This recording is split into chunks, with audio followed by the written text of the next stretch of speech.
उनका joint manifesto नहीं है, कोई जॉइंट उनके विचार नहीं है। आज भी जब कहीं उनकी मीटिंग होती है तो हर आदमी का अपना तारतम्य अलग है। आदमी प्रधानमंत्री का उम्मीदवार है, जिसकी 3 सीट नहीं आनी है, 2 नहीं आनी है, वो भी प्रधानमंत्री के सपने देखता है। अखिलेश जी को सब चीजें उम्र से पहले मिल गई। संघर्ष किसी और का था, एंजॉय कोई और कर रहा है। अखिलेश जी ने अभी संघर्ष का रास्ता नहीं पकड़ा। वो स्वर्गीय माननीय मुलायम सिंह जी के पुत्र हैं। उन्हीं का जो 60 वर्षों का संघर्ष था वही उनके पिछले कार्यकाल में काम आया। उसको वो सहेज के नहीं रख पाए और उससे उनका नुकसान हो गया। और अब उन्हें नया बनाने को बहुत मशक्कत करनी पड़ेगी, जो वो नहीं कर रहे हैं और न कर पाएंगे। 3-3 बार टिकट काटते हैं, जैसे पता नहीं कितनी वोटों के ढेर लग रहे हैं, कहाँ पलटेंगे वो। मेरठ में जैसे शहर में भी 3 बार टिकट काट रहे हैं, नोएडा जैसी जगह में 3 बार टिकट काट रहे हैं जहां जमानत के लाले पड़ेंगे। उन्हें कंफ्यूज है पार्टी। साथियों नमस्कार। लोकसभा चुनाव 2024 के 2 चरण का मतदान संपन्न हो चुका है। देश की राजनीति में और विशेष रूप से उत्तर प्रदेश में एनडीए और इंडिया गठबंधन का जद्दोजहद सीटों को लेकर के लगातार जारी है। एनडीए लगातार दावा कर रहा है कि वह उत्तर प्रदेश में 80 सीटों पर जीत हासिल करेगा। एनडीए में बड़े दल के तौर पर Bharatiya Janata party driving seat पर है। वहीं इंडिया गठबंधन लगातार यह दावे कर रहा है कि वह भारतीय जनता पार्टी के उत्तर प्रदेश में 80 सीटों के संकल्प को हर हाल में उनके रथ को रोकेगा, उनके संकल्प को पूरा नहीं होने देगा। और इंडिया गठबंधन में इस समय समाजवादी पार्टी ड्राइविंग सीट पर है, बड़े भाई की जिम्मेवारी निभा रहे हैं। समाजवादी पार्टी के राष्ट्रीय अध्यक्ष अखिलेश यादव लगातार पार्टी और गठबंधन प्रत्याशियों के लिए प्रचार कर रहे हैं। ऐसी स्थिति में अखिलेश यादव की जो भूमिका है वह बहुत महत्वपूर्ण हो जाती है। आज हम अखिलेश यादव की राजनीति में जो भूमिका है उस पर चर्चा करेंगे और हमारे साथ चर्चा में शामिल हैं उत्तर प्रदेश की राजनीतिक नब्ज को बहुत करीब से, लगभग 3-4 दशक से करीब से जानने वाले और वर्तमान में भारतीय जनता पार्टी के एमएलसी नरेंद्र सिंह भाटी जी। भाटी नमस्कार, आपका स्वागत है। नमस्कार, थैंक यू। भाटी जी, जो इंडिया गठबंधन बना है इसको सैद्धांतिक रूप से आप कहां देखते हैं? मतलब इन दोनों, इस गठबंधन के घटक दलों को, इस गठबंधन को। देखिए, सैद्धांतिक रूप से तो है ही नहीं। उसे देखें तो जब जब हो। आज भी आप किसी के पास चले जाओ, हर आदमी का बयान अलग है, हर आदमी की अपनी पॉलिसी अलग है, हर आदमी, कोई उनका जॉइंट मैनिफेस्टो नहीं है, कोई जॉइंट उनके विचार नहीं है। आज भी जब कहीं उनकी मीटिंग होती है तो हर आदमी का अपना तारतम्य अलग है। हर आदमी प्रधानमंत्री का उम्मीदवार है, जिसकी 3 सीट नहीं आनी है, 2 नहीं आनी है, वो भी प्रधानमंत्री के सपने देखता है। तो उसका सैद्धांतिक क्या है? पहले तो मैं यही समझना चाहूंगा कि सैद्धांतिक की परिभाषा क्या है। 2019 में यूपीए गठबंधन और 2024 का इंडिया गठबंधन, चुनाव में किस गठबंधन को आप मुद्दों के आधार पर थोड़ा मजबूत या एज देते हैं कि भाई ये गठबंधन चुनाव में बेहतर प्रदर्शन करता दिख रहा है या दिख रहा था एनडीए के खिलाफ? देखिए, एनडीए के खिलाफ ना 19 में कोई इतना मजबूत लड़ा, उसके तो रिजल्ट आ गए थे। और अब जो लड़ रहे हैं उनके रिजल्ट अब आ जाएंगे। 19 में बहन जी और अखिलेश जी मिलकर लड़ रहे थे। अब की बार राहुल जी और अखिलेश जी मिलकर लड़ रहे हैं। बहन जी अपना अकेला राग अलाप रही हैं। सीट उनकी ना जब एक थी ना अब एक है। गठबंधन को लेकर देखें या आप एनडीए को छोड़ दें, चुनावी समर में जाते समय जो बहन जी और आपका राष्ट्रीय लोकदल अखिलेश यादव ये साथ मिलकर लड़े, वो थोड़ा गठबंधन आपको खड़ा कहीं दिखाई देता था या आज का इंडिया गठबंधन कहीं दिखता है? आज का भी नहीं है, कहीं भी न पहला था। जब इससे पहला मजबूत था। जब वो ही खड़ा नहीं हुआ तो आज वाला तो और कमजोर है। और कमजोर है, मतलब आज से पहला कमजोर था, वो प्रदर्शन अच्छा नहीं कर पाए, तो इससे तो अपेक्षा ही, आप यही कहना चाह रहे हैं? इनका कोई गठबंधन नहीं है। और अच्छा, उत्तर प्रदेश में इंडिया गठबंधन में समाजवादी पार्टी ड्राइविंग सीट पर है, और अखिलेश यादव लगातार चुनौती दे रहे हैं, लगातार एनडीए गठबंधन की हार की बात कर रहे हैं। एनडीए गठबंधन में समाजवादी पार्टी की भूमिका को कैसे देखते हैं? क्षमा चाहता हूँ, अखिलेश यादव को, जो समाजवादी पार्टी के राष्ट्रीय अध्यक्ष हैं, उनकी राजनीति को कैसे देखते हैं? अखिलेश जी पे मैं वैसे बोलना नहीं चाहता हूँ, लेकिन आप बार बार उसे नॉक कर रहे हैं। अखिलेश जी को सब चीजें उम्र से पहले मिल गई। संघर्ष किसी और का था, एंजॉय कोई और कर रहा है। अखिलेश जी ने अभी संघर्ष का रास्ता नहीं पकड़ा। वो स्वर्गीय माननीय मुलायम सिंह जी के पुत्र हैं। उन्हीं का जो 60 वर्षों का संघर्ष था वही उनके पिछले कार्यकाल में काम आया। उसको वो सहेज के नहीं रख पाए और उससे उनका नुकसान हो गया। और अब उन्हें नया बनाने को बहुत मशक्कत करनी पड़ेगी, जो वो नहीं कर रहे हैं और न कर पाएंगे। पिछले 5 सालों में क्या कोई रैली, कोई सभा आपने छापी हो, देखी हो, हुई हो? विपक्ष का काम क्या है? कम से कम वर्ष में तो एक रैली करे स्टेट लेवल की। अब पिछले 5 वर्षों में 17 में चुनाव लड़ लिए, फिर 19 में लड़ लिए, फिर 22 में लड़ लिए, फिर 24 में लड़ लगे। 3 बार टिकट काटते हैं, जैसे पता नहीं कितनी वोटों के ढेर लग रहे हैं, कहाँ पलटेंगे वो। मेरठ में जैसे शहर में भी 3 बार टिकट काट रहे हैं। नोएडा जैसी जगह में 3 बार टिकट काट रहे हैं, जहां जमानत के लाले पड़ेंगे। उन्हें कंफ्यूज है पार्टी। मतलब ये माना जाए कि अभी तक अखिलेश यादव के द्वारा जो राजनीतिक सफर तय किया है, वह प्रमुख रूप से नेताजी यानी अपने पिताजी मुलायम सिंह यादव जी के जो अनुभव है, उसके आधार पर उनका राजनीतिक सफर रहा है। राजनीति में खुद को स्थापित करने के लिए अखिलेश यादव को अभी और मशक्कत करनी, यानी खुद को स्थापित या सिद्ध करना उन्होंने बाकी कुछ है। किया ही नहीं है। उन्होंने कुछ किया ही नहीं है। कहाँ किया है? 17 से वो सरकार में नहीं है। 17 से आज तक बताओ, अगर उन्होंने कोई आंदोलन, कोई रैली, कोई किसान के मुद्दे पे, छात्र, नौजवान, बेरोजगारी के मुद्दे पे, महंगाई के मुद्दे पे, या कोई जो विपक्ष का काम होता है, मेरा मतलब, अगर कुछ भूमिका उन्होंने दिखाई हो, निभाई हो, तो आप बताइए मुझे। नहीं, मुद्दे तो वो उठा रहे हैं। उन्होंने देखिए इलेक्ट्रल बॉन्ड को उठाया है, बेरोजगारी को उठाते हैं, भ्रष्टाचार को उठाते हैं। वो तो सुप्रीम कोर्ट ने भाई इलेक्ट्रल बॉन्ड का वो दे दिया लॉलीपॉप, उन्होंने पकड़ लिया। उन्होंने कहा उठाया इलेक्ट्रल बॉन्ड? सुप्रीम कोर्ट अगर ना उसको कोट करें, उस पर ना वो करें, तो किसी ने भी नहीं उठाया। उन्होंने क्या, किसी ने भी नहीं उठाया। इलेक्ट्रल बॉन्ड की आड़ में तो सब फायदा लेना चाहते थे। वो तो इलेक्ट्रल बॉन्ड से पैसा कांग्रेस को नहीं मिला है, वो अलग बात है। किसी को ज्यादा मिला, किसी को कम, लेकिन वो पॉलिसी कोई बीजेपी के लिए थोड़ा ही थी। वो तो हर राजनीतिक पार्टी जो अखिलेश जी को देना चाहता वो अखिलेश जी को भी देता, जो बहन जी को देना चाहता बहन जी को भी देता।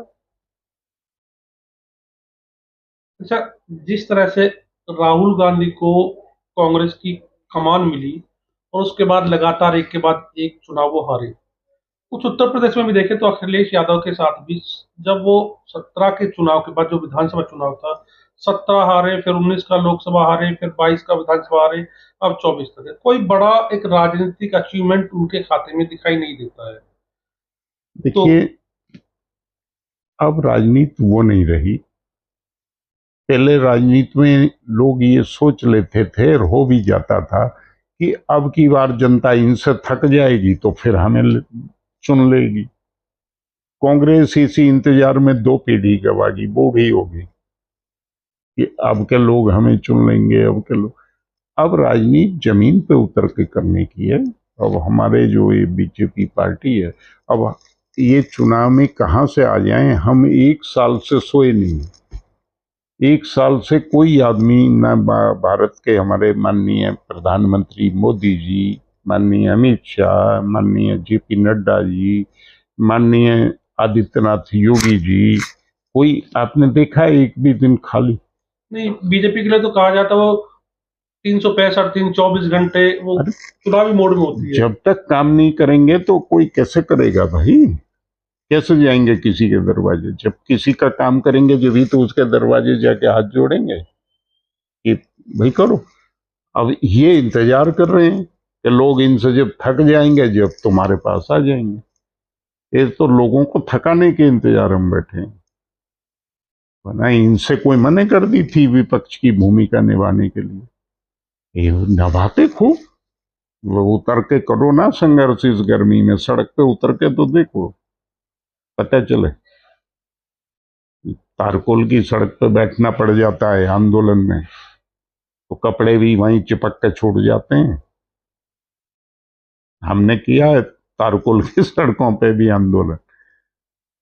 अखिलेश यादव राजनीतिक सफर में राहुल गांधी वाली दिशा में है, ऐसा राजनीतिक गलियारों राजनीति के जो जानकार वो कहते हैं। आप कितना सहमत है इस बात से? नहीं, ये तो मैं नहीं कह सकता है कि कौन राहुल जी की राह में है और कौन। राहुल जी ने तो भी 4-6 हजार किलोमीटर पैदल तो 400 मीटर भी नहीं चले, तो उनकी राह को कैसे एक मान लिया जाए? समाजवादी पार्टी उत्तर प्रदेश की राजनीति में कुछ बड़ी चूक कर गई है, कुछ मुद्दों पर रोशनी डालेंगे आप? ये सवाल मेरे ऐसा है कि आपने समाजवादी पार्टी को बहुत करीब से जिया है, अरे भाई, और आपने उस दौर से, संघर्ष के दौर से, यानी फर्श से और अर्श तक की समाजवादी पार्टी को देखा है, तो मैं इसलिए इस सवाल को आपसे कर रहा हूं। देखिए, कोई भी पार्टी, अब वो समय आ गया, समय बदलता रहता है, राजनीति के नॉब्स भी बदलते रहते हैं। उस समय तब वो थे, आज दूसरी चीज। जब हम 1 वर्ष से दौड़ रहे हैं,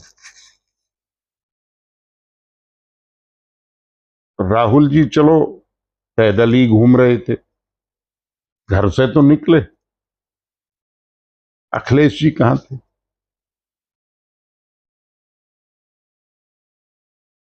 अभी संघर्ष के लिए जब 1 साल पहले हम लोग निकल गए, कब हम चुनाव में, हमारे ऑलमोस्ट टिकट भी टेंटेटिव डिसाइडेड थे, कहां से कौन लड़ेगा, कौन कास्ट लड़ेगी, कौन आदमी लड़ेगा, टेंटेटिव उन लोगों की नजर में थी जिनको लड़ना था। वो संघर्ष कर रहे थे, पूरी पार्टी संघर्ष कर रही थी। एक एक जो मंडल स्तर का कार्यकर्ता है वो भी डेली काम पे था। तो इनको दिखाई नहीं दे रहा था कि हम चुनाव लड़ रहे हैं, तो ये क्यों नहीं निकले? इनको भी तो निकलना चाहिए था। एक बनाते, अपना संगठन बनाते, टीम बनाते, चुनाव समिति बनाते। अब मतलब सारे वो जो है, मैं देख रहा था एक दिन लिस्ट, वही, अरे उनकी स्टार प्रचारकों की आपने भी देखी होगी, कोई था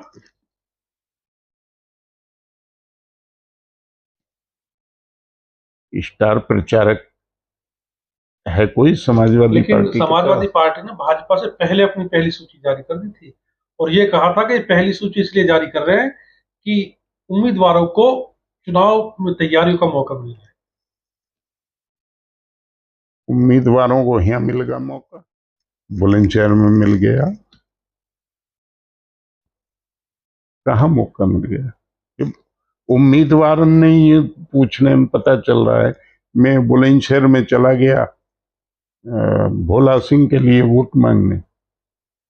मैं मीटिंग में की, मैं एक धन वहां बैठा था गांव में, तो मैंने बातचीत शुरू की तो किसान खेतों में से आए थे, कटाई चल रही थी, तो जब मैं खेतों में से ही होके वहां पहुंचा तो किसान अपना वो दांती लिए हुए ही हाथ में आ गए और उन्होंने बातचीत सुनी और फिर खेत में ही जा रहे थे। तो कह रहे थे जी यहाँ तो बीजेपी के कैंडिडेट के अलावा किसी का नाम ही पता नहीं है और ना कोई आया, कोई आ भी नहीं रहा, ना कहीं गाड़ी भी नहीं आ रही, कोई झंडा भी नहीं देखा।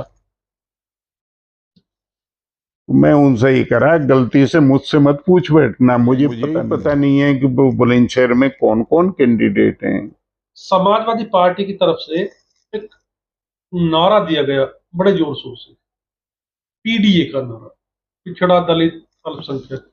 इस नारे को आप कितना वास्तविक मानते हैं, कितना धरातल से जुड़ा मानते हैं, क्या है इस बारे में? नहीं, ये आया ही नहीं है अभी धरातल पे, इसका आकलन तो जब करें।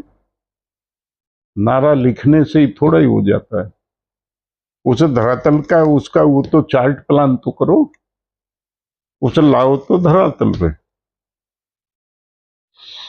चलिए पीडीओ को ही करो, उसे लाओ तो सही धरातल पे, उसका मैनिफेस्टो, उसका कुछ जारी करो, क्या है इसमें, क्या है। या कहने के लिए चुनाव में आ गया पीडीए, हो गया ये सब एक, पिछड़ा दलित अल्पसंख्यक, ये कहने से ही हो गया।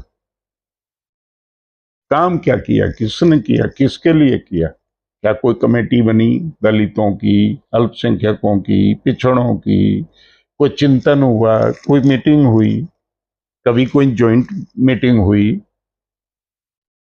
कोई विचारों का आदान प्रदान हुआ? वैसे ही बन गए, वैसे ही बन गया संगठन, बस कह दिया पीडीए हो गया।